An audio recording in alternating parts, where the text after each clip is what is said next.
تازہ ترین ویڈیوز کے لیے چینل کو سبسکرائب کر کے بیل آئیکن اور آل نوٹیفیکیشن پر کلک کریں تاکہ آپ کو ملے ہر اپڈیٹ سب سے پہلے۔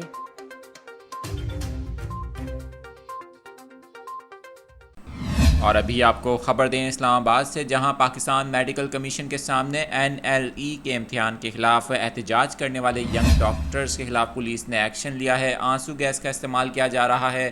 آپ کو بتائیں کہ میڈیکل اسٹوڈنٹس آرگنائزیشن کے زیر اہتمام PMC اور NLE امتحانات کے خلاف اسلام آباد میں ہونے والے لانگ مارچ اور دھرنے میں شرکت کے لیے مختلف کالجز سے تعلق رکھنے والے میڈیکل کے طلبہ اور ڈاکٹرز اسلام آباد پہنچے۔ اس موقع پر وہاں دھرنا دیا جا رہا تھا۔ آپ کو بتائیں کہ ڈاکٹرز نے احتجاج کے دوران PMC کی عمارت پر پتھراؤ کیا۔ اس دوران پولیس نے ڈاکٹرز پر حلہ بول دیا اور متعدد گرفتاریاں بھی ہوئی ہیں۔ اس وقت آنسو گیس کا استعمال بھی کیا جا رہا ہے۔ حالات کشیدہ ہوئے ہیں اور پولیس کا ایکشن کیا جا رہا ہے، جبکہ جو مظاہرین ہیں ان کے ساتھ ہاتھا پائی بھی ہوئی ہے۔ مناظر بھی آپ کو دکھا رہے ہیں۔ آپ کو بتائیں اسلام آباد میں یہ ینگ ڈاکٹرز کا احتجاج جاری تھا اور اس موقع پر پولیس کی جانب سے اب ایکشن لیا گیا ہے۔